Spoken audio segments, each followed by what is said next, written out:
What's your favorite scary movie?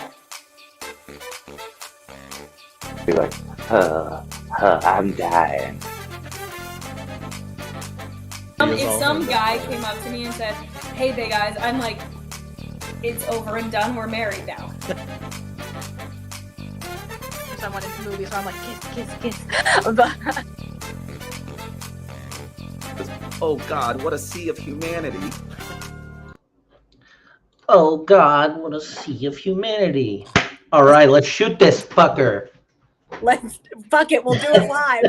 Fuck it, we'll do it live. Welcome in, everybody or nobody, to 52/1994, the live movie conversation podcast where we discuss movies from the year 1994.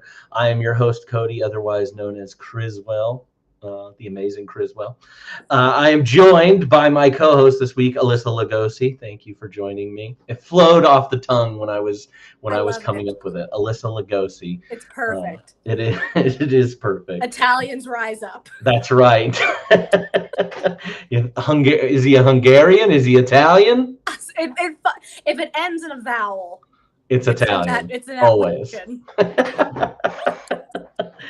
Well, thank you, Alyssa, for joining me this week. If this is your first time joining us, welcome in. We are so happy for you to join us today.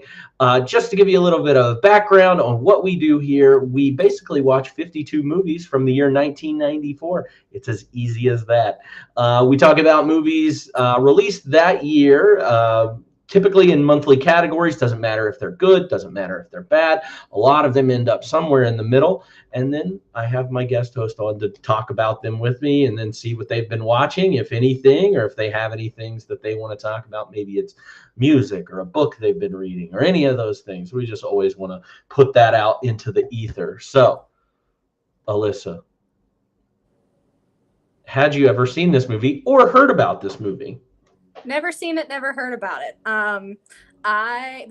We talked about this being a Tim Burton movie, and I know Tim Burton for his animated films. So this was a first live action watch for me for him as director. Okay. You haven't seen, I think we've talked about it before. Because I think I listed off a bunch of like Tim Burton things, and you were like, I haven't seen Sweeney Todd. I haven't seen Edward Scissorhands. They're all on my list of movies to see, but I still have not seen them. So I think all of the Tim Burton movies I have seen have been animated. Okay. Well, this is an interesting one to start with. I had never seen this movie either. And I feel like this does capture Tim Burton. But not in the way that most people would associate him. I get the vibe. Yeah, you get the vibe. I get the vibe. But this is a true story, based on a true story. It is about a real guy. Everything else Tim Burton does is very fantastical. It's very whimsical is a great way to but even this felt a little fantastical with maybe it was just the fact that it was black and white. But to make a black and white movie in 1994 is a choice. It is a choice. So, and I was like, I feel like Tim Burton's the one to pull that off or to do something like that. Yeah, absolutely. And I don't think it was a choice that he made willingly, or he did make willingly. I don't think the studio liked it very much. And you see that from time to time when these directors want to put a movie in black and white, and the studio is always like, no, never. When has a black and white movie been relevant? Since like 1961 or so. Like, we have color for a reason. Yeah. So use that. But some directors have forced their way in, and I think the black and white adds to this film. I think it's well used and is relevant. So I honestly couldn't see this movie in color. Yes, the black and white is relevant. I think it's interesting. Like, something like this wouldn't be made today. You put your phone in black and white mode, and it's to help make you less addicted to your phone because of the colors. Like that part of a lot of apps, social media is like colorful in a way that makes you addicted to it. And this is a complete 180, like a tangent conversation, but I think it would be really hard to argue with a 2024 movie studio to say, yes, this film needs to be in black and white when we know the effect that color has on people. But in the, like you said, it is a choice, and it was a good choice, I feel, because it was relevant to the movie. A lot of Ed Wood's movies were in black and white. Yeah, and it's relevant. A lot of the monster movies that, you know, Bela Lugosi was a star in are also black and white films. I think that, and when you are shooting with black and white or shooting for black, it is different. Like than me taking a picture and then throwing black and white filter on top of it. Right. Well, you need to pay attention to things like shadows. Like yes. You can't use color to convey an emotion. You can, but it's different. Yeah, and I actually think that, like, one of the reasons why I love older movies, or I'm always like, hey, let's watch a black and white movie, is because they did play with that. Like, that was the only way they shot in, and they had to think of things like shadows, and they had to think, like, it just makes such a big difference, and you can see visually some of the things that the director is really trying to capture, or I don't know, like, I feel like emotion even comes off the screen better in black and white. Mm-hmm. Even if you look at black and white, like, you see almost every wrinkle or every, like, imperfection with black and white. And now with, like, HD and things like that, like, I feel like an old fogey shaking my fist at a cloud, like, back in my day kind of thing. But I do think that there are opportunities for black and white to be used, and I think this is a good opportunity for it to be used. It made sense, like we've said, it's definitely relevant to the subject matter in this. So yeah, I dig it. Yeah, I dug it too. I dig it a lot. Well, I know we've got a couple people join us. We're talking about Ed Wood. Hopefully you watched it. If not, that's okay. You can listen along to our opinions, which are always right. And let's talk about Ed Wood a little bit more. Let's break it down. So, again, the title of the movie, Ed Wood, it came out September 28th, 1994. The director, Tim Burton, and it was written by Scott Alexander and Larry, Larry Karaszewski, or Karaszewski. I'm terrible at pronouncing names, especially if they're European in that way. European in the way that they're not Italian. This one ends in a vowel, and it is not an Italian name, I can tell you that. But this was based on Nightmare of Ecstasy: The Life and Art of Edward D. Wood Jr. by Rudolph Gray. The cast include a lot of wonderful people in here. Johnny Depp as Ed Wood, Martin Landau as Bela Lugosi, Sarah Jessica Parker as Dolores Fuller, Patricia Arquette as Kathy O'Hara, Jeffrey Jones as the Amazing Criswell, Vincent D'Onofrio as Orson Welles, although his voice was dubbed over by Maurice LaMarche. Bill Murray's in this movie as John Bunny Breckenridge. The wrestler George the Animal Steele is actually starring as Tor Johnson, a famous Swedish wrestler. Got some other people in here like Max Casella, who a lot of people might recognize from Newsies, or I know him probably the best from Doogie Howser. He was Doogie Howser's best friend. Juliette Landau, who is Martin Landau's daughter, is in this movie. Some other guys that pop up in movies that we see from time to time, Mike Starr. A lot of people might find him familiar from that episode, the Gabagool episode of The Office.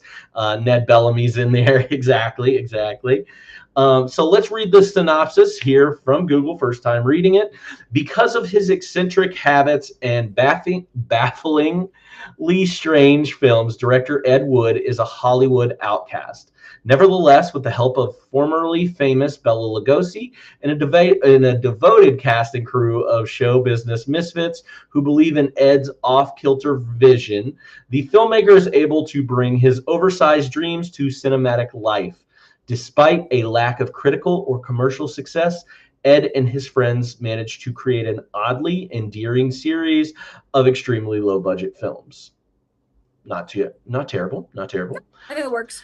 Yeah, this movie had a budget of $18 million, did not do so well at the box office, $13.8 million. I think that probably goes to it being a black and white film and being about somebody that not a lot of people know about. This movie does have some good ratings from critics and people that have watched this film and rate movies. Rotten Tomatoes has it at a 92%. IMDb has it at a 7.8 out of 10. Letterboxd has this at a 4.1 out of 5. So really high scores. A high Rotten Tomatoes. High Rotten Tomatoes. A couple reviews that we have here. And one of these is really good. Roger Ebert said the movie's black and white photography convincingly recaptures the look and feel of 1950s sleaze, including some of the least convincing special effects in movie history. There are also running gags involving Wood's ability to write almost any piece of stock footage into almost any script. Roger Ebert gave it 3.5 stars out of 4. So he really liked this movie. And then my favorite review comes from Richard Corliss, who gave it a 1 out of 5. He said, "This Ed Wood is Deadwood." Boo! It's a bad joke. Somebody in chat just said, "So this is not a buddy movie with Ed Harris and Wood Harris." It is not, unfortunately. Although that would be probably an equally exciting movie. I'd watch it. So based on this month, I kind of made the theme of the movies that we have been watching as like Oscar-ish. We've seen some movies that have really went for it and failed miserably. We've seen some movies that get nominated all across the board except for Best Picture. And this is another one that actually won both of its Academy Awards that it was nominated for. So it won the Academy Award for Best Supporting Actor for Martin Landau, for his portrayal of Bela Lugosi, and won Best Makeup, which is pretty good. And I sat there and gave it that kind of face too, because I was like, what is the makeup? What is so special about the makeup in this movie? But I don't know. Well, I see pictures of Martin Landau, and I'm like, how he looks in the movie isn't the pictures that I see him in, so maybe that was part of it. Like, yeah. It definitely with the way that they did their black and white, because they shot in black and white, they had to do different things with the makeup. They actually had to make, I'm pretty sure they had to make Martin Landau like whiter than he normally is. And there was also like the special effects makeup stuff that they had to do, like they put like stitches on the monsters and some of the stuff like that. So Tor had a weird eye at one point. Oh yeah, he had weird eyes. I forgot about that. Mm-hmm. So those probably contact lenses. Yeah, they or pop in there. Vampira, she had like the eyebrows, and she had a look that was like different than her everyday look. She definitely had a look.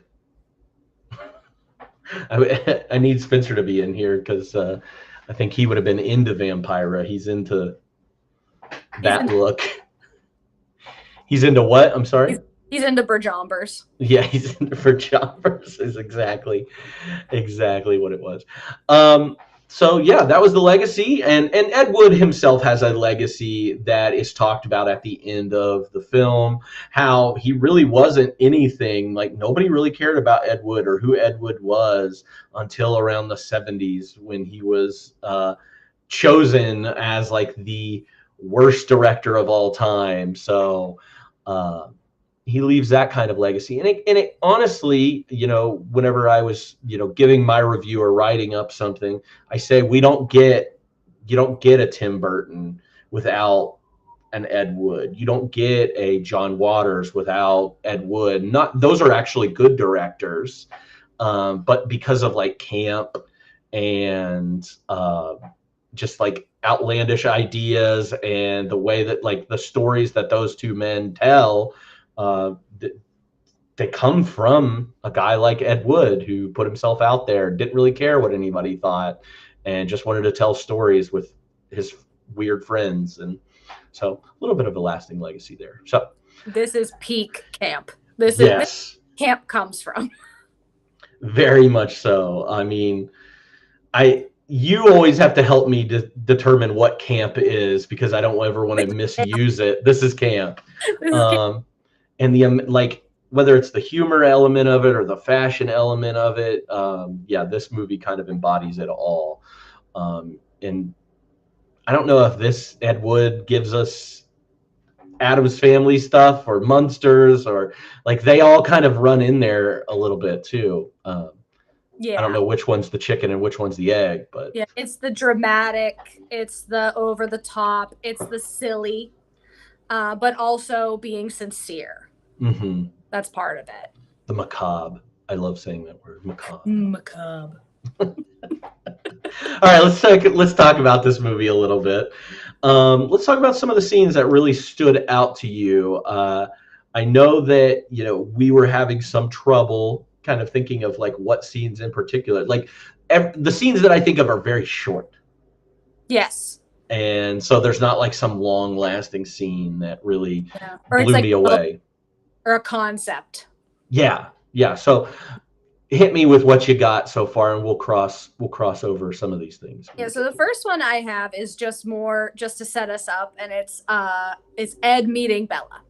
Yes. Them running into each other at the coffin store, I guess. And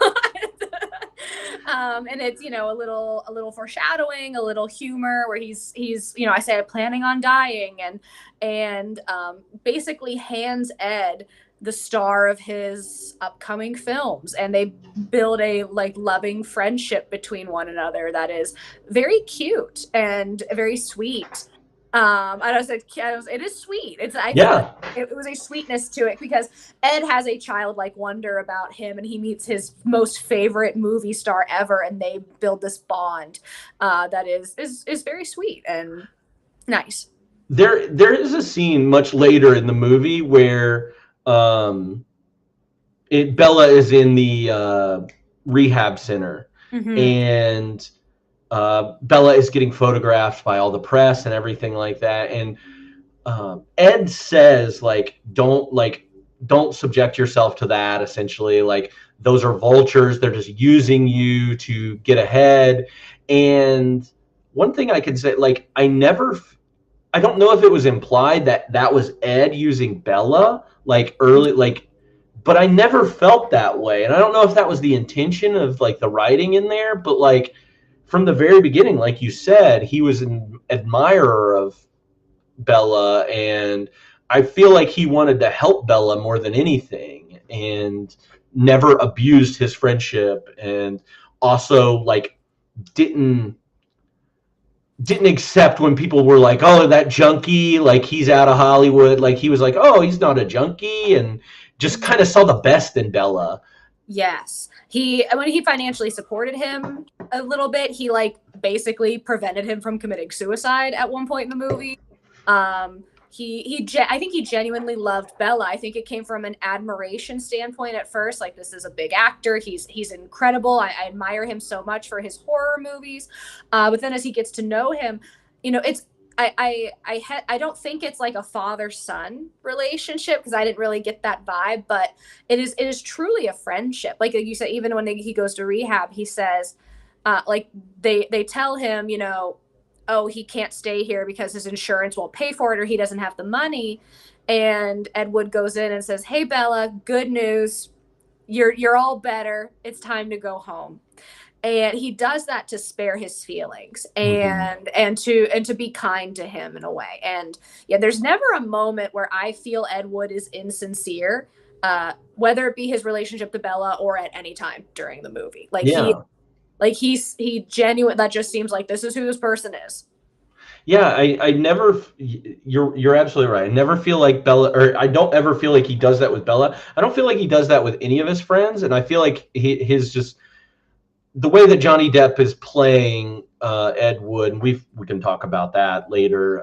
But like this overwhelming like optimism that he always has, and like everything is perfect. There's no bad shot. There's no bad acting. There's no let's take another one, or you need to do this over. It's always good with Ed, and it's almost like there's the phrase, if you do what you love, you'll never work a day in your life, Mm-hmm. which is a bullshit phrase, because work is hard no matter if you love it or not. But that's almost like the idealistic embodiment of that phrase. Is he's directing a film, therefore everything is roses. Yeah, I think and if we were talking about Ed Wood and his job and him enjoy, like you said, if you love what you do, I think the thing that he hated probably the most was actually just trying to get the money raised for all of his films that he did. We see that very early on. And because of his relationship with Bella early on, he is able to get some funding for his, makeshift cross-dressing movie that gets started out, Glenn or Glenda, which reveals a lot of things about Ed early on too. Wild. This whole movie's wild. And I don't know. There, like, now that I've kind of sat back and thought about it a little bit, maybe I like this movie a little bit more because of Ed and because of the way Johnny Depp portrays him. Now, everybody's thoughts on Johnny Depp is whatever. There's a couple problematic people in this film, including my namesake. That dude's a very bad dude.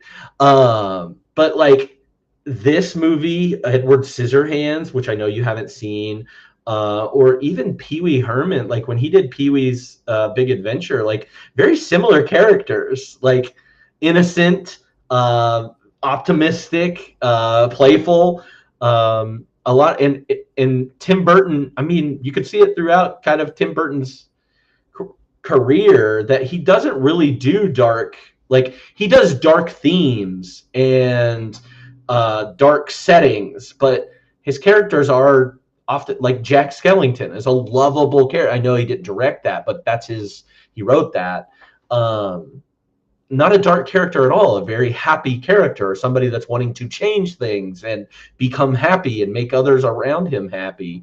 So you see that a lot early in, I guess, Tim Burton's career, until he gets to like Sweeney Todd, and then he gets a little bit darker and sadder, but not his material. So it's interesting to think about it like that.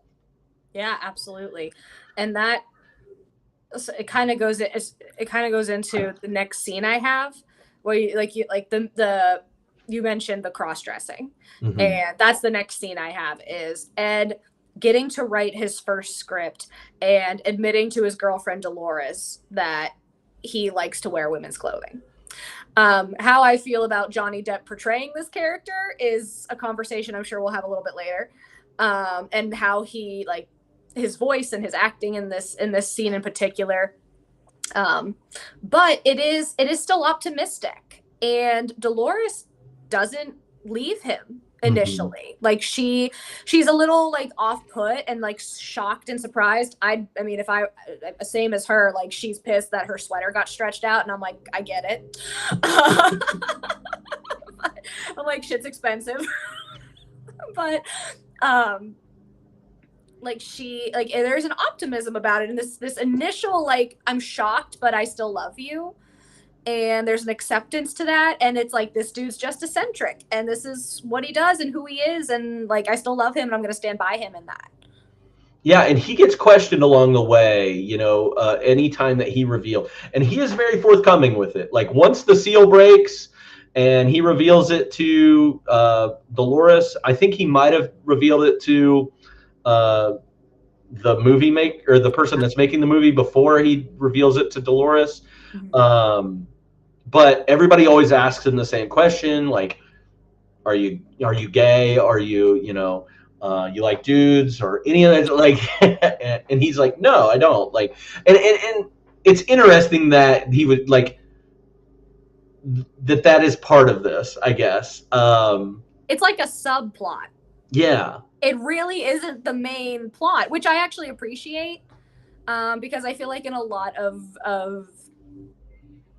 and we've talked about this when we did Philadelphia last year, that in a lot of queer cinema, that it's so focused on the person's sexuality, and it's so focused on the struggle that they go through, that they don't get to experience joy in media. And it was really a subplot, and you got to see the joy that Ed gets to experience in his life, regardless of what he likes to do or not do. You know? Yeah, and that's another. I feel like that's another common theme among Tim Burton movies. And I know that you haven't watched a lot of the live action ones, but like the main characters are often very like it's sexless. Like Edward Scissorhands is essentially a love story, but it's not about sex. Again, Pee Wee Herman is a sexless human child being.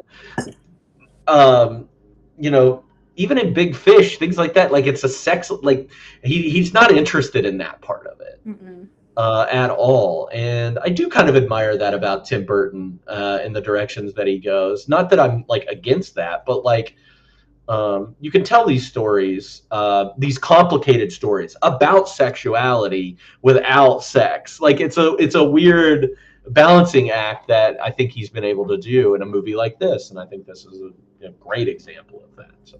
It's good. And I would venture to take it a step further, and I'm sure I can be corrected on that, but I feel like a lot of Tim Burton characters would fall into the neurodivergent category. Like, it's like I kind of feel that with Ed Wood in a way. Like, even like I don't know who Ed Wood was in real life, if he would consider himself neurodivergent or not. But there's just an element of this person doesn't think the way that I think necessarily. And I like that. I like that, hey, this is a person who maybe is considered an outcast by the regulars of society, or they think differently than I think, but they can still be successful, or they can still be loved and experience the full spectrum of human emotion and life. And that's impressive that you can do that without blatantly saying like, oh, this person is this or is that. But I'm sure there are people who are part of like the queer community or the neurodivergent community who watch movies like this and they go, I identify with this person in an unspoken way. And that's really, really great. Yeah. I was going to say too, like there are other queer characters in this movie and they're acknowledging things that are like real life problems, or not problems, but like situations that these people like Bunny, Breckenridge gets private, and Bill Murray is hamming it up the entire time. And we'll get to Bunny. But like is considering a sex change, and it is very minuscule, but nobody ever harps on it. Like no. And it's not important. Everybody is treated like an equal. Yeah. Even every time that Ed discusses his cross-dressing or anything like that, they move right past it. Like the people that he tells are, taken aback and weirded out by it, but then it really doesn't have anything to do with the plot. The plot is driven by Ed wanting to make movies, and that is it. Like he just wants to make movies with his, band of misfits. Yeah. And that's it. So however he has to get that done is how we do it. We're talking about other things that aren't even scenes, but like, they're embedded in the scenes that we're talking about. Like it's that unspoken piece. I love the character of Dolores, because she's kind of thrown into it, and she's like, if I had to pick one character that was real in the entire movie, it is her. If there is a person that is grounded in real life and everything, it is Dolores.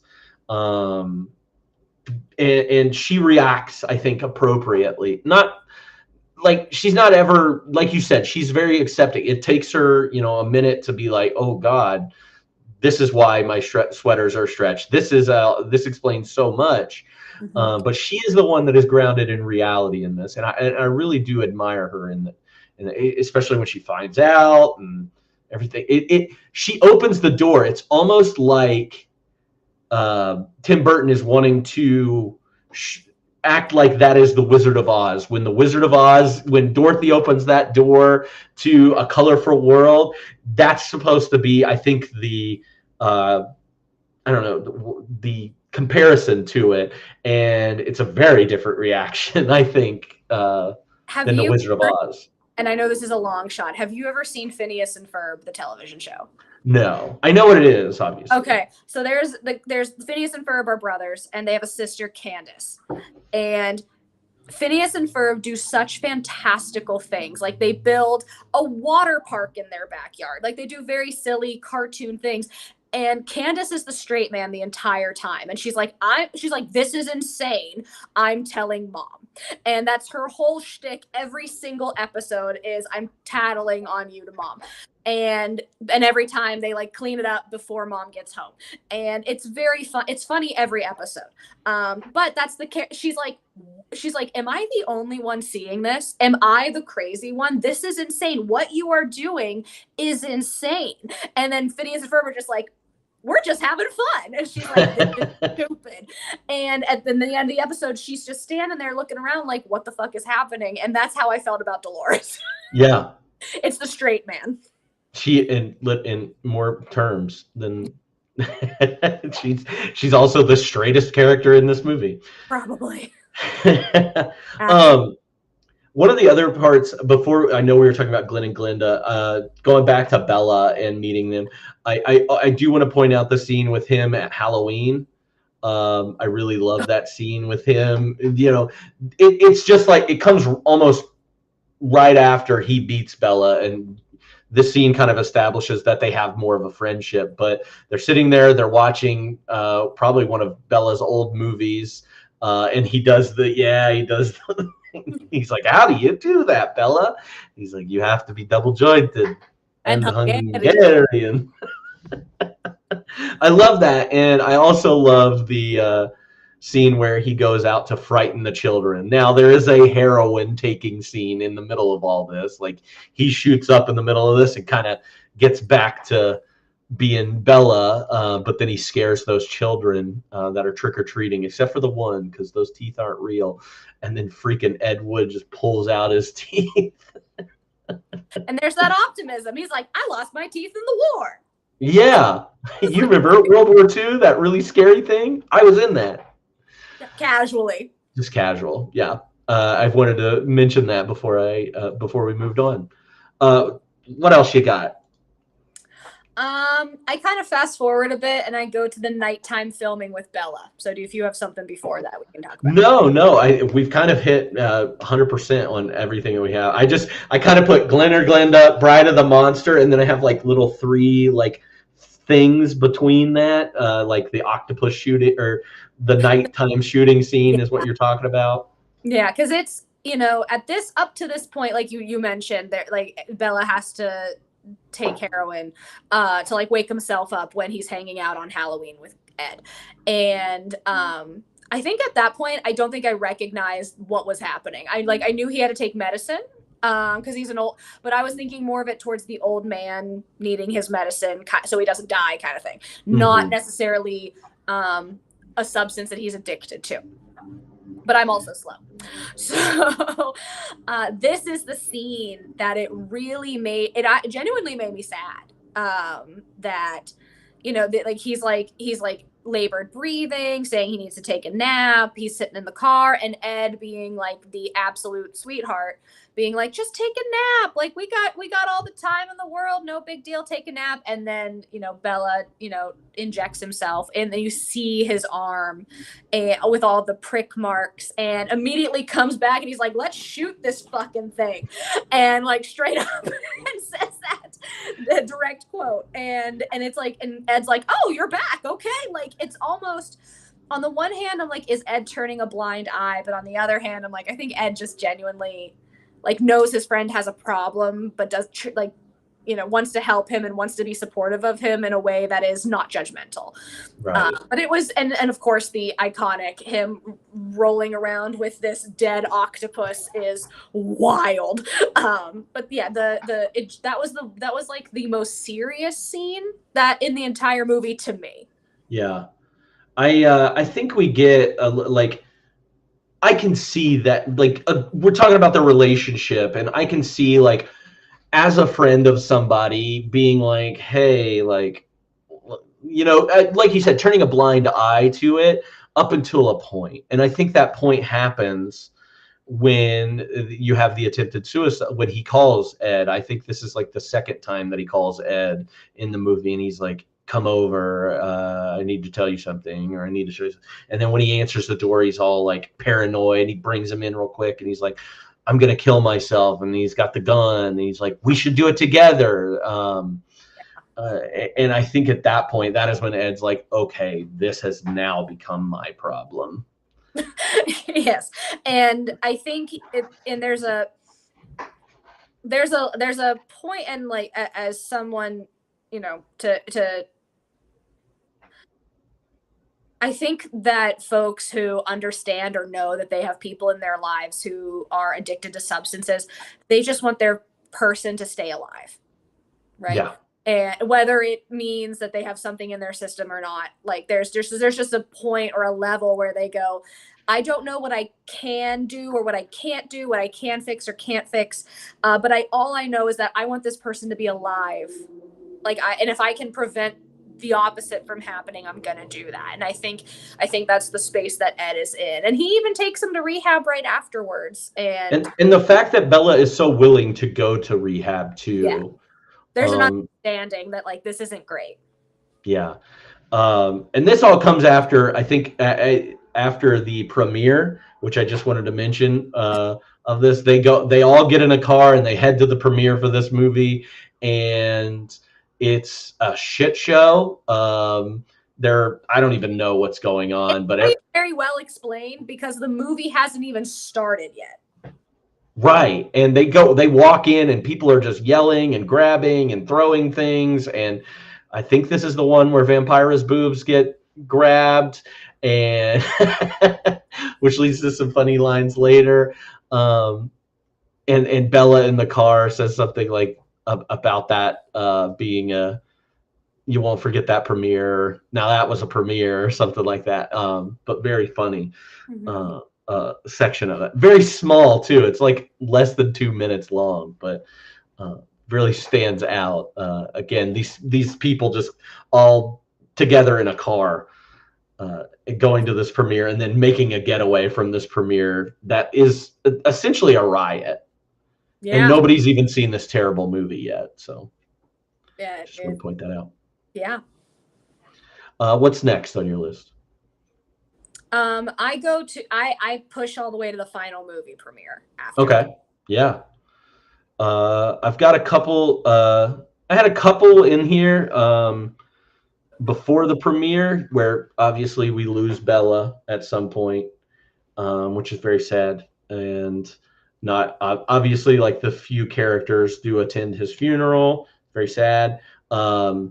Then we also, Ed figures out a way he's like, we're going to give Bella his last movie and he's going to be in this. And he convinces a church group to fund his movie somehow. And I think the church scene really stands out to me. They're in the back row, cutting up and making fun of this church that they're in. And like, why the hell are they even there? Did want to point that out of that. Mm-hmm. Does the Orson Welles scene happen before the premiere? Yes. Because he's like frustrated with the movie making process, and everybody's getting on his nerves, and he goes to that bar to meet, and Orson Welles is there. Orson Welles, who he's talked about many times in the movie. Obviously, Orson Welles, a real director, real writer, who's very famous, did Citizen Kane. Is essentially Ed Wood's hero, and gets a speech from Orson Welles about, living your dream, and who gives a shit what anybody else says. It's your art, so make your art, which I thought was a really good scene. It kind of sums up Ed Wood, the whole thing there. Now, do I think this never really happened in real life?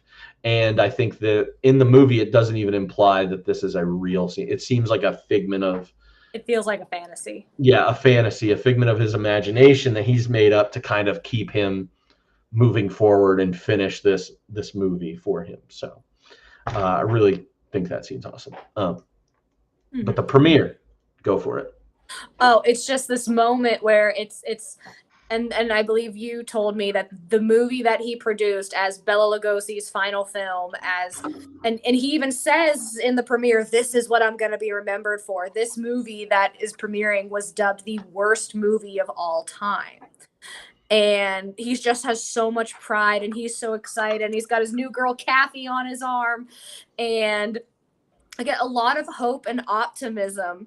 And you get to see clips from it, or just like he's mouthing the words, and he's just so enthralled with his own work, in a way, and again, in a way that is very sweet. It is very sweet, and he like the pride that he has in whether this is, you know, whether he's proud because he did something and it did something for his friend that he loved very much with Bella, or, you know, he always seems proud to finish something with his friends, which I think is, you know, but also like, I don't know, like even doing this, or when Steven does his music or any of it, like it, you know, maybe it's not for everybody.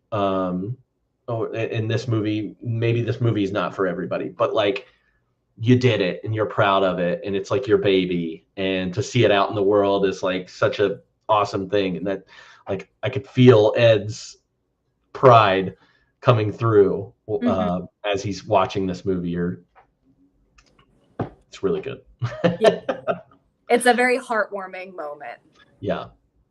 This movie's for creatives and artists and people that don't always, you know, feel like they're appreciated by other people. This is a good one. It's not about the appreciation. It's about just doing the thing and performing the art or making the art. And It's admirable. Yeah.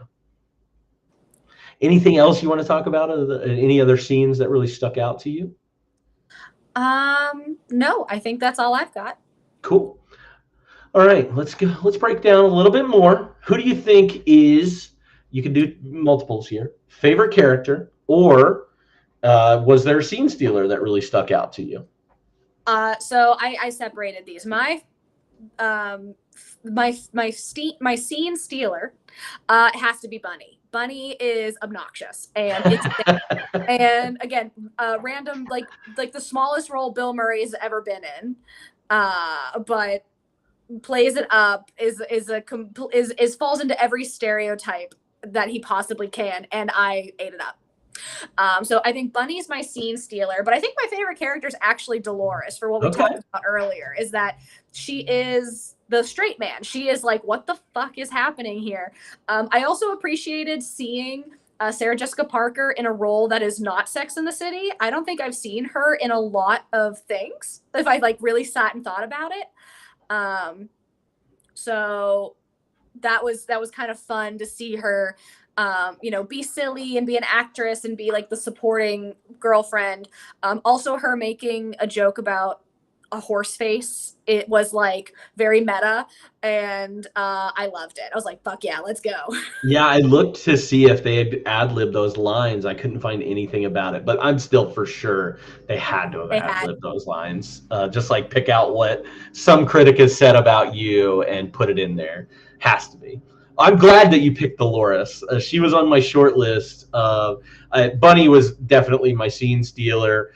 I think the supporting cast as a whole, like, everybody kind of had their moments, whether it was the two young men that were like helping them film the whole time, or the amazing Criswell showed up every once in a while and it had good stuff going on. But Bunny was definitely the scene stealer. I mean, that pool scene alone when he is getting baptized, he's like frantically swimming over to Ed Wood. Is great, and just classic Bill Murray. I was hoping you were going to go with Dolores because I was going to pick Bella. I think Bella is my favorite character in the movie. I think that Martin Landau, who probably has another 10 years of life after this, is a great actor, character actor who's done a lot of like really funny roles that I remember from my childhood. And so to see him portray Bela Lugosi from, you know, most famous for Dracula, I thought it was great. And Honestly, I don't care that a lot of the portrayal of Bela Lugosi is kind of not true because he didn't curse and he wasn't like that supposedly. My Bela Lugosi curses, so that's how I'm gonna go with it. But no, I thought that character was really well done, and anytime he was on the screen, I was like into his character. So Agreed. but I love Dolores. Like I said earlier, like she is the only person that is real in the entire movie. Everybody is out there. Is just Also surprising, and like, and I'm this is no shade to Sarah Jessica Parker because I like Sarah Jessica Parker, but seeing her so much in Sex and the City, I'm like, this dumb bitch. Like Carrie's character in Sex and the City is awful, so it's refreshing to see her in a just completely different type of scene. Yeah, I agree, and it makes you wonder too. Like, is Sarah Jessica Parker like torpedo herself by doing this role, or worked with Tim Burton? Because I believe she works with Tim Burton again in Mars Attacks. But like, you never really see her in any other roles that aren't Carrie Bradshaw adjacent. I think it's really hard to make the jump from TV to movies. Yeah. Like But she started out in movies. That's the weird thing. Yeah, I mean, it's like Katherine Heigl did it, but Katherine Heigl is also, as I've heard, kind of a jerk, and like had a she was very niche. Like she was the bitchy leading rom-com character, which she got several great fun movies out of it. I won't say great, they're fun. I love them, but they're not great. But then after that, like she kind of fell off. And did she like trade in TV stardom for movie, averageness? Yeah. And I think Sarah Jessica Parker again maybe is a similar situation, that like TV stardom but movie average. Yeah, I can't even think of Sarah Jessica Parker roles outside of Failure to Launch. That was the only thing I could think of, was like some think of other than the Sex and the City movies. Yeah. And I wonder, I don't know. I haven't looked into Sarah Jessica Parker's career or know what movies she's been in. Maybe she did some stage stuff because she's married to Matthew Broderick. Broderick does a lot of like stage stuff, and he kind of has a similar, track record too. The chat said Hocus Pocus. We forgot about Hocus Pocus. Yeah, but that was in '93. So that's what we were saying. Like after this, like after '96, it is only Sex and the City, and that's pretty much all she does from that point. Like, I don't know. I think she could have I think this was a good enough role that could have been nominated for something. I think she was I thought she acted the hell out of it. And I don't know. I feel like she limited herself. Now, is she making tons of money and way happier than all of us? Yeah, probably. Yeah. But I don't know. She's not challenged, I think. Yeah. But I don't want to be challenged in my job. Fair. So she's doing it right. All right, let's talk about some quotes that stick out to you. I've got a few. I tried not to go too crazy. Yeah, I got three. We can go back and forth if you'd like, but my favorite is when Ed calls Vampira and he says, "Listen, I was wondering if you'd like to go out sometime, grab some dinner maybe." And Vampira says, "You mean a date? I thought you were an F word." And Ed goes, no, I'm just a transvestite. And I was just like, it caught me off guard so much, and it was so funny. Very again, we talked about it earlier. When anytime he mentions it, it's just like cast off, not even a big deal. Yeah. Also, just any time that the F word is said so casually is so jarring to me. It's very jarring. Very jarring. Word. You said one of mine. One of my things, I had talked about the Orson Welles scene. One of the lines that Orson Welles says is, "Visions are worth fighting for. Why spend your life making someone else's dreams?" Which, I had one too. Hurts. But it's such a good quote. It's a powerful moment too. Yes. What's your other one? The other one is in when Bella is considering suicide, and Ed says, "What are you drinking, Bella?" And Bella says, "Formaldehyde." And Ed says, "Straight up or on the rocks?" And again, it's a sweet scene in a way that is like, this isn't supposed to be a sweet moment, but this is the moment where Bella then breaks down, starts crying and apologizing and saying, "I'm sorry." And Ed is just, "Let me just make you a drink." And it's just like, ooh, like, Okay, so let's see here. I have 2 Bunny lines. One of them is, "Well, I'm going to need some antennae," when he's talking about his alien character. The alien, yeah. And then when he's mentioning that he's going to get a sex change to Ed, he says, "Goodbye, penis." Goodbye, penis. I've got a couple others. I already went over top of yours. Let's see here. They're driving me crazy. These Baptists are stupid. Ed tells Bela Lugosi when he first meets him, he says, "You're much scarier in real life than you are in the movie." And Bella just says, "Thank you." I'm surprised you didn't have this one on there. "Take my word for it. If you want to make out with a young lady, you take her to see Dracula." I forgot that one. And let's see. I did have a Dolores line in here whenever she shows up to the Bride of the Monster but to film her scene. She says, "Well, I see the usual cast of misfits and dope addicts are here."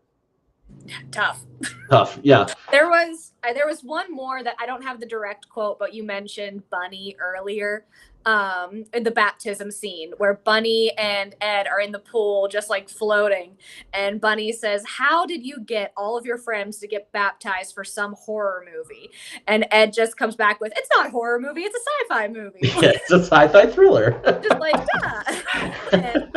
but Bunny's right. It's like, how did you get all of your friends to do this ridiculous shit? And it's just because Ed's Ed.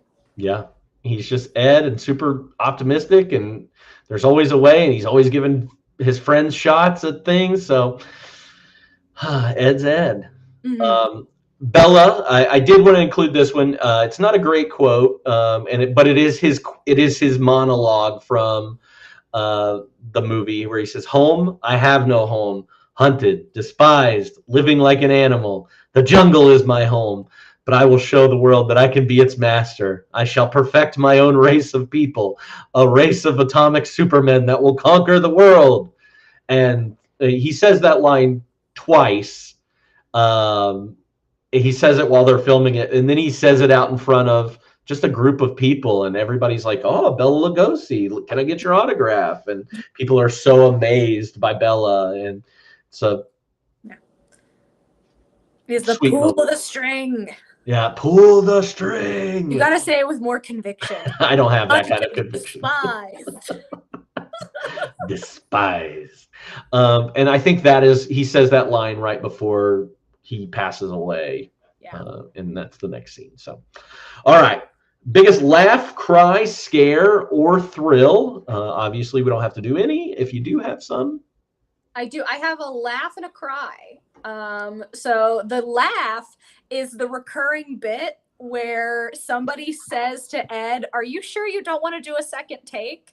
Like, it happens like 3 times, and it made me like chuckle every time. Mm-hmm. Like, because that was part of it. That was part of Ed Wood's shtick. And it's just like, "Are you sure?" And it's like, "No, it's perfect." And the fact that it was recurring made me giggle. And the cry was, and I mentioned it earlier, which I didn't actually cry, but it definitely like pulled on my heartstrings, was Bella shooting up in the car. You seeing his arms, you see him come out and be like, "Let's shoot this fucking thing," and you're just like, that like it genuinely made my heart hurt. Yeah. I have 2 very similar laughs and a kind of cry/scare. One is during the church scene, or the baptism scene, and it's the Reverend saying, "Welcome to the fold, brother. Welcome. Praise the Lord, brother. Do you reject Satan and all his evils?" And Bunny responds with, "Sure." Sure. Sure.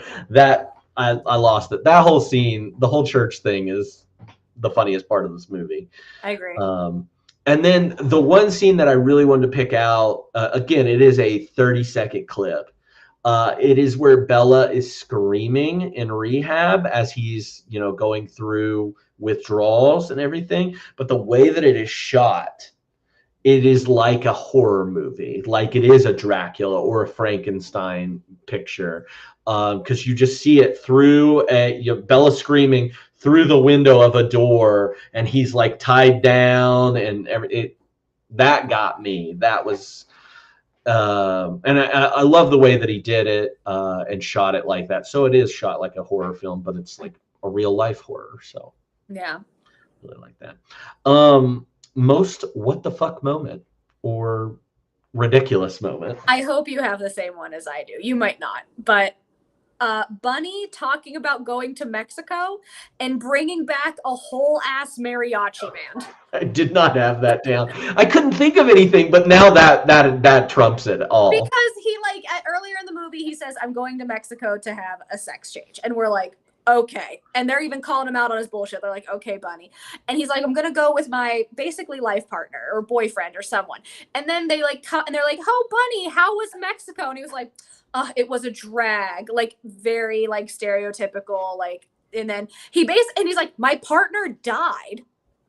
Brush past that line.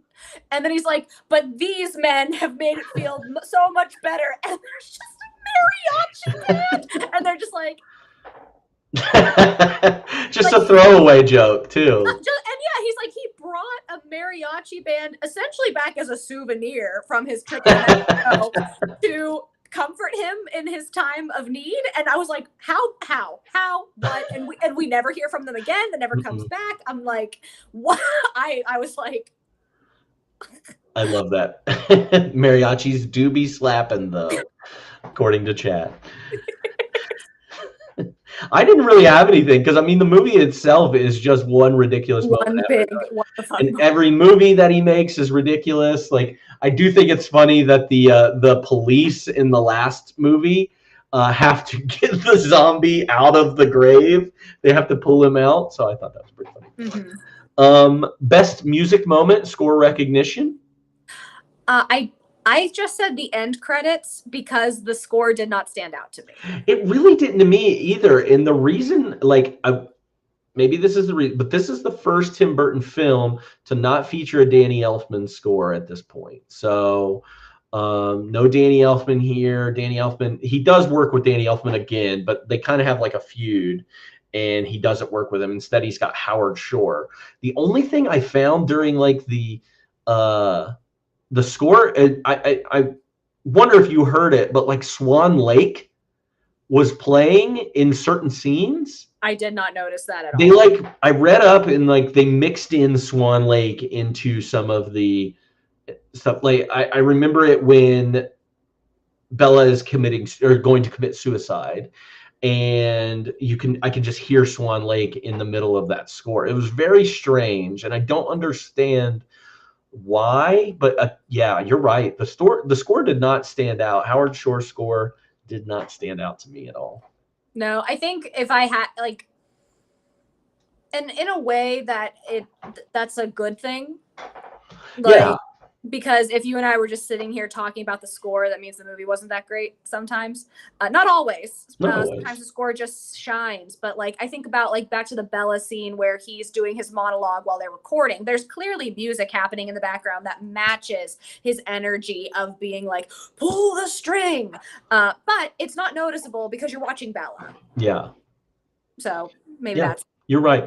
And maybe I think about even Nightmare Before Christmas. We obviously that's a musical and it has things, but the soundtrack behind that and everything, that's Danny Elfman, and he's very whimsical, and maybe it wouldn't have been good for this, but we should watch Edward Scissorhands and then be like, okay, would this score have helped? or some type of score similar to this, because that's kind of where I'm like, that might have been good and might have helped in some of these scenes, especially like that horror movie scene that I was talking about, or like that. I feel like we could have pulled something more impactful with some of the with the score by Danny Elfman, because I think he does a really good job. But I agree with you for the most part. Mhm. All right, my favorite part of today and today's journey is going to be, we're bringing it back, folks. We're doing F, Marry, Kill. Trying to put some F, Marry, Kill logos in the chat here so we can get those out there. All right. MK. Ed Wood, Bella Lugosi, Tor Johnson.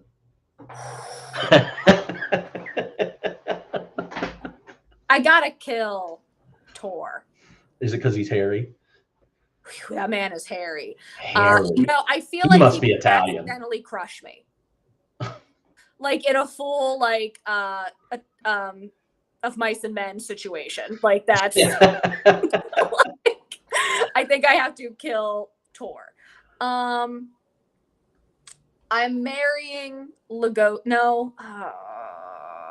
I'm marrying Lugosi. Yeah, you are. Marrying Lugosi. And I think I'm fucking Ed. Because he can wear the sweater. I don't give a fuck. Let's go. Honestly, I might marry Tor. Fair. Because I feel like Tor actually had some money because he's a wrestler. He actually had a successful career. Bella didn't have any money at the end of his life. No, Ed sure as hell wasn't making any money. but I do love Belle. I'm like, he's just a cute old man. If we did F, Marry, Kill between Dolores, Vampira, and the Patricia Arquette's character, because that's how uninteresting she is. Sorry, that's my hot take right now. Loretta. Yeah. What would you? Loretta. Okay. Because she is so pretty. I think she's so pretty. Wait, not Loretta. Sorry. His wife. Kathy. Kathy. Oh yeah, I'm killing Kathy. Yeah. I'm probably fucking Vampira. Yeah. And I'm marrying Dolores. Especially because Dolores also goes on to like make money writing songs for fucking Elvis or whatever. Yeah, that's a successful career. How crazy is that? That is that ending, like the "Where Are They Now," was very fun. Okay, let's take Vampira out of it, and put. I'm fucking Loretta. Okay. Or Vampira. Yeah, you're just switching them in and out. Yeah. I love that. What about you? The first group. The first group, I'm marrying Tor, even though he is hairy. Hairy. That's a hairy Mary. A hairy. I think I'm killing Bella, and I'm fucking Ed. I think that's the answer. It could be fun, whatever. And then I think I agree with you on the girls too. Mm. I think it's the exact same. All right, who do you think gave the best performance? Bella. Martin Landau. Yeah. Martin Landau, I think, gave the best performance. Like, overall, like, very heartwarming in both the sad and funny way. I believed that Bella Lugosi, that's who that person was. Like, I was in. Yeah. All right. So I agree with you. And that was who I had. Martin Landau killed it. He was nominated. He was probably nominated also because of like his legacy of acting and for a long period of time. What do we think about Johnny Depp? So I didn't know if we needed to talk about it now or we want to talk about it later when we're recasting. Do I think Johnny Depp did a good job portraying Ed Wood? Sure. Do I think Johnny Depp was making an attempt at the transatlantic accent because it was a black and white film and it came off really fucking weird? Also, yes. I don't understand why anytime he had to talk about wanting to wear women's clothing, he had to say it like this. He's like, I like to wear women's clothing. And I'm like, what are you doing? Like, you made it weird. You made it weird, man. Yeah. Is it weirder because we know, and I mentioned this to you when we did watch it. Is it weirder because we know how he acted in Charlie and the Chocolate Factory? Yes. I think it would still be weird even if Charlie and the Chocolate Factory didn't exist, because, like, again, that's not how Johnny Depp talks. Right. Like, why did he put on, like, did he put on this accent, this voice because it was a black and white film, because it was the 50s? Like, did he do it this way on purpose? Was this his character? And then when he did Charlie and the Chocolate Factory, he channeled his Ed Wood character. I don't know. It was weird. It was fucking weird. Now, did I believe his version of Ed Wood? And I'm like, yes, this man is somebody who likes to wear traditionally non-masculine clothing. Sure. Like, I do think he did a good job, but I don't like it. Like, it was almost infantilized. Yeah. The only reason I bring up Johnny Depp is he's in this performance. He said he studied the performance of the Tin Man from The Wizard of Oz, which I kind of got from it a little bit.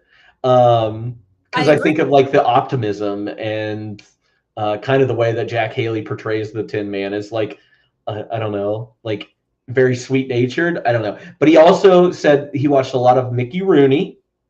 He watched a lot of Ronald Reagan, and he watched a lot of Casey Kasem. But why?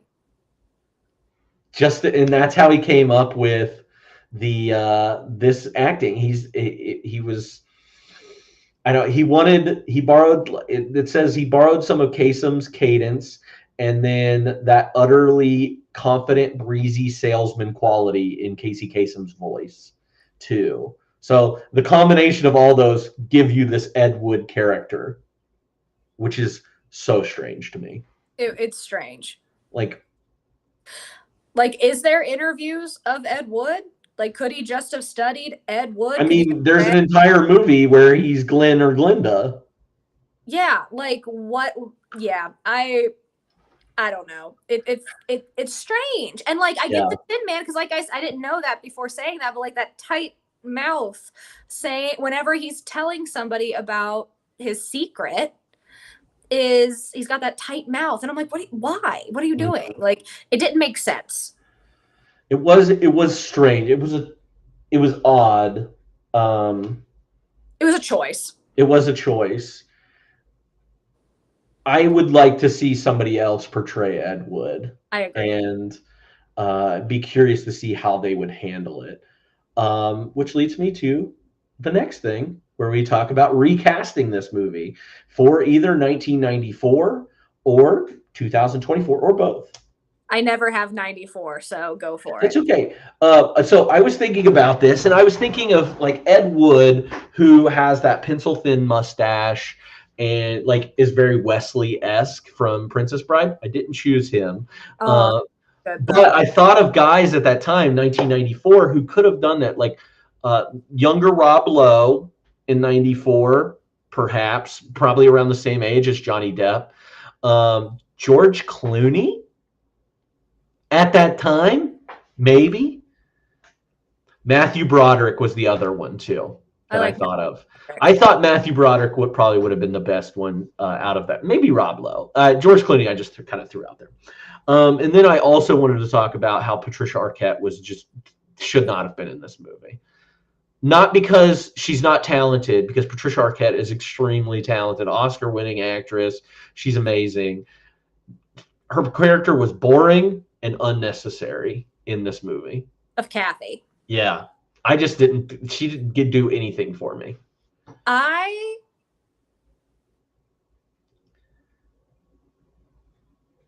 don't know. I don't know if I necessarily disagree, Mm-hmm. but I do love that we have a moment where, like, when they're going through the fun house and they're on their first date, and Ed says, he's like, I like to dress in women's clothing, and I'm trying to tell you this up front before you and I get involved.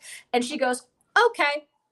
And that response matches the character. Like, again, Yeah. she's boring, she's bland, she is level-headed the entire time. So, like, for her to have an emotional response, good or bad, to Ed saying that he isn't straight, essentially, or his gender is in question, like, for her to go, okay, like, that fits to me. Yeah. I just felt like this could have been anybody. It didn't need to be. True. It didn't need to be Patricia Arquette. It could have been any person, and like anybody could have went up there and played a nice person to me. Fair. And I do admire the fact that she was very accepting of Ed, and that this character, who in real life married Ed Wood and stayed with Ed until the end of his life. So, I would also love to know, like, for somebody to, like, a real life person to marry a man like Ed Wood, someone who is kind of eccentric, who has these big crazy dreams, who makes these ridiculous movies, they have to be someone who kind of sits back and just goes, you do you, babe. yeah. So it makes sense that she's a boring character, because she probably was a boring person in real life. And that's no shade to Kathy, real life Kathy. That's just like, you know, kind of those opposites attract, or the supporting role to my dream chasing spouse. Mm-hmm. Yeah, I guess you're right. I don't know. You're right. I just felt like she was underutilized. I agree. It didn't bother me as much because that's how I kind of justified it in my brain. Yeah. Which was nice. Maybe Patricia Arquette at that point isn't like the biggest name star in the world. Mm-hmm. She gets her Oscar much later and does a lot more stuff. All right, 2024 casting. Okay, I have a lot. Okay, I love it. I've only cast 3, so. We're starting out by the director is Ryan Murphy. Perfect. We are immediately casting, because this is a quintessential Ryan Murphy bullshit. Okay. Tim Burton's still alive, but yeah. No, Tim Burton's not doing it again. Ryan Murphy. For Ed, I had 2. So if Ryan Murphy was directing, I think Ryan would put Darren Criss in role. That's not who I would pick, but I think he would. I would pick Justice Smith, who is the bad magician from the Dungeons and Dragons movie. Yeah, he's kind of in that age range. He's kind of like that goofy, like, I think he could play it really well, like as someone who is sweet and likable. Mm-hmm. For Bella, I want to do a recall, or like a throwback of either Johnny Depp or Bill Murray. And they're not of the age that, you know, Bella Lugosi is 74, I think, in the movie, or the character is. Bill Murray's up there. They're up there, but I'm like, you can age them up. Oh yeah. But I think Bella or Johnny Depp or Bill Murray would be fun in the Bella role as a callback. For Kathy, I put Janelle Monáe. One, because she is a queer, gender fluid person, and again, as someone who would be accepting of Ed and being Ed's partner, it makes sense. Also, she's gorgeous. Also, she's kind of like in her acting roles, like she is kind of like that level-headed, like, okay, kind of character. So I love throwing Janelle Monáe in places. For Bunny, I have Eugene Lee Lang. So he is the third Try Guy. Yeah, not anymore. Not anymore. He just recently, and that's partially why he came to mind, was because he recently denounced he's no longer going to be a YouTube Try Guy. He instead wants to do other mediums like film. He does have acting credits. He was a voice actor for the movie Nimona. He was the handsome knight or like guy, or, you know, cop, whatever they were, in Nimona. So, and I think Eugene can he has a great eye roll. So I think he would be a wonderful Bunny. I have so many, so sorry. No, I love this. For Loretta, and I told you this already, I want Loretta to be Dua Lipa because they keep putting Dua Lipa in movies as like random 5-minute roles, and I was like, perfect. She's hot, she's cute, she could be Loretta for 5 minutes. For Vampira, I put Eva Green. Oh, perfect. And That is, I say, as Tim Burton's muse was back in '94 with Vampira's role, Eva Green kind of being his current muse, putting her in that role, I think would be great. although Ryan Murphy would probably put like Emma Roberts in that or whatever. 1000%. That's the thing. If he's directing, it's going to be a completely different cast. Oh But yeah. I'm directing. Although you said you didn't want Darren Criss in that Ed Wood role. I kind of love that for the Ed Wood I role. don't want him in that role. I think he could, especially since he recently said in that interview that he like considers himself like culturally queer, and I'm just like, Sweet baby, sweet baby. I'm like, no, I don't want him in this role because of that. And my last one is Tor, and I want that to be played by Batista. Oh, that'd be fun. So that's my movie. Nice. I love it. Dua Lipa, Janelle Monáe. It's mostly a musical. I would watch that movie. Yeah. I would watch that thank movie. you. So I cast Bela Lugosi. First person that came to mind was Christopher Walken. Oh, perfect. I was just like trying to think of these older actors to play that role, and I feel like Christopher Walken still got it, and could, pop up and like be a scary guy, but also sink into that like heroin addict and like slow and not as charismatic thing. So I felt like Christopher Walken would be great. I've done this many times before. Paul Dano always comes to mind whenever I think of like weird, creepy roles. I love your Darren Criss non-suggestion as Ed Wood. I think he would Paul Dano is just weird and wonderful, and I love him and everything as Ed Wood. And then something that I did not see myself doing, casting Dolores as such a serious person in this role. I cast Evan Rachel Wood in the role of Dolores. Wow. I know, this is called growth, people. Shock and awe from the audience. The president of the Evan Rachel Wood Haters Club. Sure, she's a lovely person, but I think she would do like she kind of would give Dolores that bite. Like I think she would do really good at it. She could do it. So yeah, those were the only three I cast for that. Would you watch my movie? I'd watch mine first. Yeah, you would. All right, let's move on to fun facts. There were a lot of fun facts about this movie. She was already Dolores in Westworld, says the chat. I don't watch Westworld, so get over yourself. Fun facts. Like I said, there were a lot of fun facts in this movie or about this movie.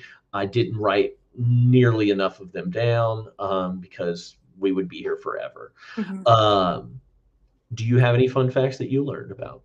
A couple we've already kind of covered because I was very fascinated with what was the accuracy of this movie. And it turns out somewhat. Mostly inaccurate descriptions of Lugosi and Dolores. So Lugosi didn't swear, didn't own little dogs. And I was like, don't care. Like this. I said, like the things that they picked out about Lugosi, I was like, those aren't important details. Him owning not owning dogs doesn't matter. But the Dolores one I thought was interesting because the actual Dolores commented on it and was actually a little disappointed because she was like, I loved Ed. We had a very loving relationship. I worked really hard with him to like raise money. And when we parted, it wasn't because like, it wasn't as like angry or dramatic as it was depicted. And she's like, I loved that man. So I think that was kind of interesting that they made her a bad guy, and not a bad guy by any means. Like, because we watched Dolores' role and we go, yeah, I get it. Because like Ed is off his rocker. We are Dolores. Yes. And Ed's just like, yeah, let's shoot this movie and spend all my money and also like ignore my girlfriend and tell her I'm going to cast her in the lead role. And then this lady shows up with a pocketbook and I'm going to cast her instead. I'd be pissed if I was Dolores too. So I thought that was interesting. Also, that Tim Burton wanted the movie to be told through the eyes of Ed. And that's why it was so optimistic. Because like you have to have optimism to make these kind of movies and to be this kind of person. So he wanted it to be an uplifting, like a fun movie, like in a way, like optimistic movie. So he wasn't like, that is why the vibe is so optimistic, is because it's technically told through the eyes of Ed. Yeah, and I guess that would explain why we get the Dolores, like why we get Dolores the way she is. Yes. Like so angry and so mad at Ed because of, you know, him being a cross-dresser. I don't know I don't know what the proper term is for that, because I feel like transvestite's not a kosher word anymore. Perhaps. We don't know, because Ed's not here to describe it himself. He would probably either describe himself as trans, or because if we took the word transvestite, that is the word is just trans or transgender now, or maybe gender fluid, depending on because again, he is he seems very comfortable in his sexuality. He's like, I am a straight man. I love having sex with women. Or someone who is the opposite of gender of me. I don't have any sexual attraction to those who are the same gender as me. I just happen to like wearing women's clothing. That makes me feel comfortable, happy, whatever. And that really doesn't have any bearing on somebody's like sexuality or gender, but at the time I can see why it would.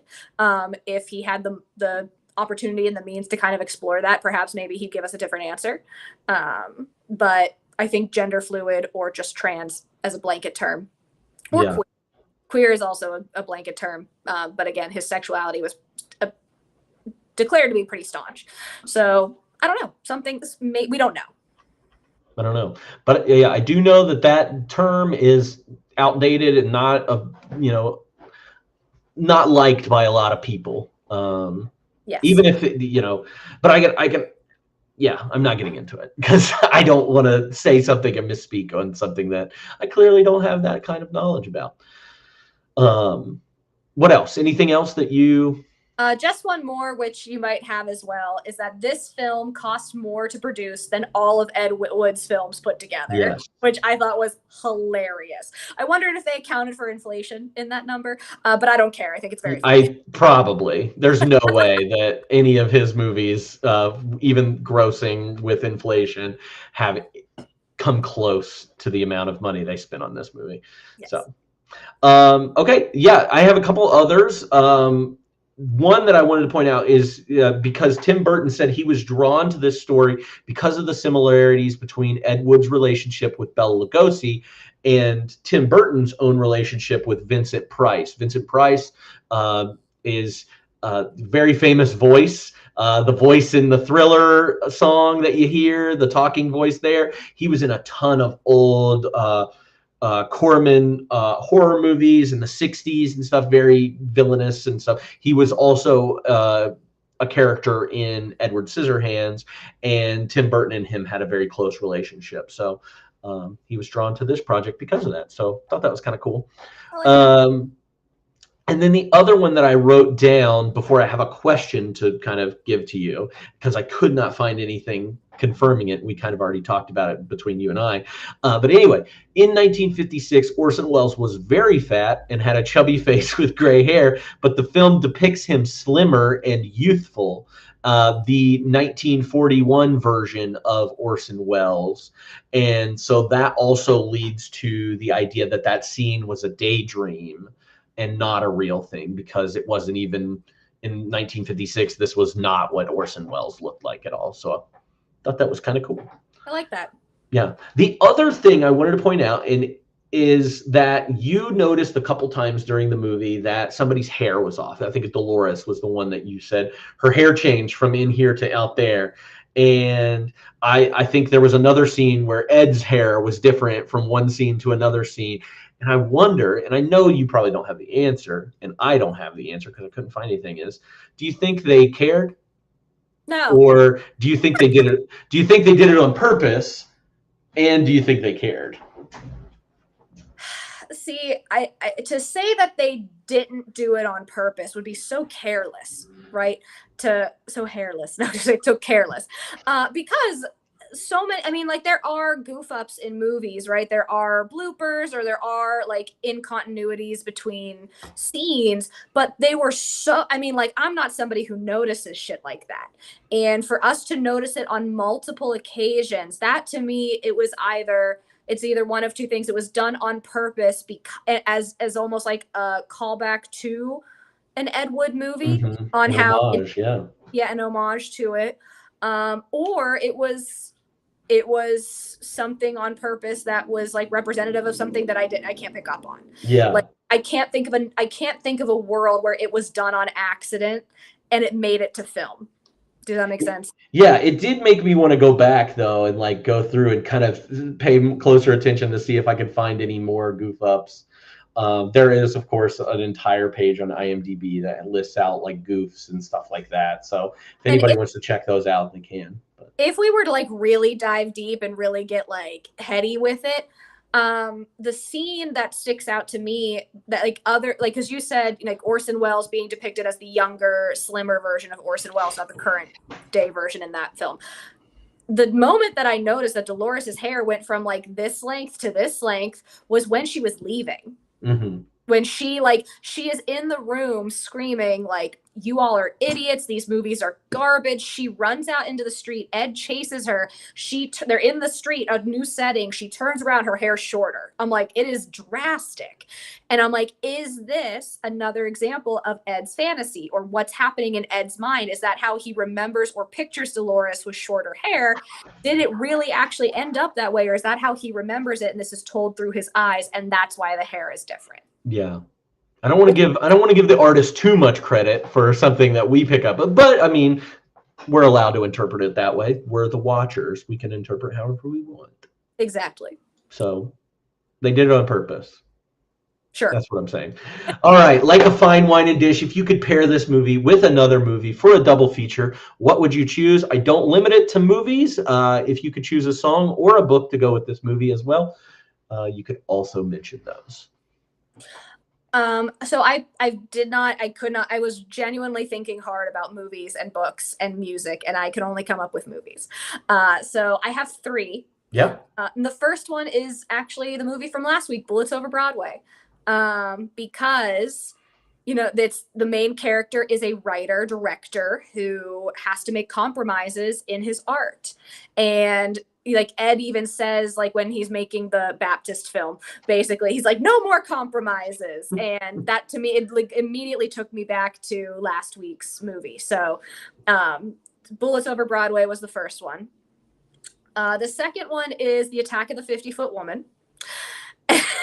Is because when you were describing this movie to me, you're like, oh, Ed Wood made all these bad black and white horror films in the 50s. And I was like, oh, like The Attack of the 50-Foot Woman. And you said, well, no, that's not actually his film, but it's actually worse than those. Yeah. But then we looked it up, and it turns out Tim Burton is actually remaking Attack of the 50-Foot Woman sometime in the near future. So I was like, what a happy little coincidence. Yeah. So that was my second one. And my third one is Rocky Horror Picture Show. Solely for the use of the word transvestite. the only movie that could get away with it, probably. Exactly. And I was like, camp, ridiculous, insane, here for it. Love it. We have very similar things that we list out here. I listed out Tim Burton's Mars Attacks movie. It's the next movie he makes after this one. It is based on just like, again, very campy movie, a sci-fi movie dealing in ridiculousness, and is very much of that era, the 1950s, or early 60s, but mostly 50s stuff, where all these sci-fi films were coming out, Plan 9 from Outer Space, things like that. So I think that would be a good double feature, especially if you're sticking with the Tim Burton thing. Man on the Moon is another movie that I thought of during this. Man on the Moon is a biopic about Andy Kaufman, starring Jim Carrey. If you haven't seen it, you should see it. Ooh, Jim Carrey would have been a good 94 pick. Yeah. Sorry. Now that I'm thinking about it. No, that's really good. Man on the Moon, just kind of that artist, seeing an artist, manipulate things and make things in the way that he truly wants things done, was, kind of, I feel like very much in the same vein as Ed Wood. Andy Kaufman, Ed Wood, they do things their own way. The Disaster Artist was the final one that I picked up on. That movie is a movie about the making of a movie. and it's about The Room, which is considered the worst movie of all time now. Probably has taken the reins over from Ed Wood, and that movie's also stars some problematic actors in it and is directed, by some problematic person, but kind of goes along with Johnny Depp in the same vein. So those are my three. Nice. Somebody in the chat mentioned Peacock, which is a movie that nobody has seen except for me and the person in the chat who watched it together. So do check that out, I guess. Finally, a rewatchability rating. If you could give this a movie or a rating out of 5, what would you give it? I'd give it a 3. Okay. I think it's in the middle of the road. I'm not like clamoring to watch it again, but I'm also like, if it's on, I wouldn't hate it. Yeah. I think I'm said to me, I've never seen it, I'd watch it with them. Yeah. I gave it a 2, kind of for the exact same reason. It's not something I'm going to go out of my way to watch. If I want to see any clips or anything from this movie, I'll go to YouTube and see if I can find some Bunny Breckenridge clips to make me laugh. But yeah, 2. Overall star rating, 1 out of 5. Another 3, just 3s across. This is a solid 3 across the board. Very 3 movie in all aspects. One thing I would say, and I think you agreed with me whenever we watched it, was that it was just too long. We could have cut. Some and still gotten the point of the movie that we got. Yeah, it was very long for me, so I stuck with a 3 as well. I thought the acting was really really well done. I thought the story was good, and it's something that I'd never seen before. So yeah, a solid 3. So, all right, that is the end of today's pod. We've went through a lot of this, and we've talked lovingly and some things not so lovingly about it. We've probably avoided other discussions that are problematic about some of the actors in this movie. We've hinted at it a little bit. But Alyssa, thank you so much for doing this with me and watching these movies with me, and I really appreciate it. You're awesome for doing so. Is there anything that you would recommend? I know you probably haven't had a chance to watch anything recently, but is there anything that you've watched recently that you would let people know they should watch? I'll say I was looking back because I haven't been on the pod since 4 Weddings and a Funeral. So yeah. And I've seen a lot since then, but not a lot that I would actually recommend. I've been watching a lot of Buffy. Buffy the Vampire Slayer, highly recommend. Very fun. It is quickly becoming one of my favorites. Taylor Swift came out with a new album. If anyone's interested in that and talking about that. But that's kind of it. There's nothing. We did see Challengers, and I know you emphasized that a few weeks ago, but I want to reiterate that was a really fucking cool movie, and it has made me want to play tennis. So it did not do that for me. I do not want to play tennis. Oh, I was like, let's go. So just kiss boys and fight people. That's all I want to do. I mean, same. But yeah, other than that, like that's nothing major that I want to bring to the table. Sounds good. I love it. I love those recommendations. I haven't really watched too much either. I am still surprisingly ahead of the year. I've watched 157 movies this year, and I think there's like 148 days or something like that. So I'm still ahead of schedule. I did watch my comfort movie last night. Which is not a comfort movie to anybody else. I call this a comfort. It's Zodiac. That's okay. I watched the Eras tour while I was cleaning my apartment last night. So I love that. And then, I do want to recommend for all my horror fans out there, if I haven't already recommended it to you, definitely watch When Evil Lurks. It is an Argentinian horror film. It's on Hulu. It was considered one of the best horror films from last year, and I finally got around to watching it. That movie blew me. The first hour of it kind of blew me away. It went really well. It kind of lost me in the last 30 minutes. It was still ended fine, but it didn't deliver fully on the end for me, but still definitely worth a watch. There's a couple scenes in there in particular that I want to be like, did you see that? That was incredible. So definitely check that out. And if you're looking for a weird movie, if you're an Adult Swim kind of person, check out The Greasy Strangler. I do not want anybody to watch this if you are not into weird stuff at all. So you can't watch it. Just it's too much. It is too much. And I get I hated it, and I still think I enjoyed it, but I hate that movie. Appreciate the honesty. Yeah, no, you're not. No, nobody should really watch it. So, anyway, as we continue on this journey through 52 movies, next week we are going to be watching what is often considered one of the greatest documentaries of all time. It is called Hoop Dreams. It is currently streaming on Max. It is on Criterion Channel. I think it's on Paramount Plus as well. And if you don't have any of those, you can obviously get that on VOD, purchase that there. It is 3 hours, so take your time and watch that. I have never seen that before, but I do look forward to talking about that one next week. Yes, ma'am, you have your hand raised. Is this a new category? No, we are still in Oscar-ish. This movie should have been nominated for Best Documentary, and it wasn't. So Got it. we're still in the Oscar-ish phase before we move into the next month, where we'll have you back on very shortly. Yes. Yes. So all that to say, thank you all so much for watching, being with me, commenting. I know it was weird times. We're going to have a couple more of those weird timing issues. Hopefully not too many though, but we should be back on schedule next week, next Sunday, 6 p.m. or 5 p.m. Be there. We're going to talk about Hoop Dreams. You guys are the best. Thank you, Slashers. We'll see you next week on 52/1994.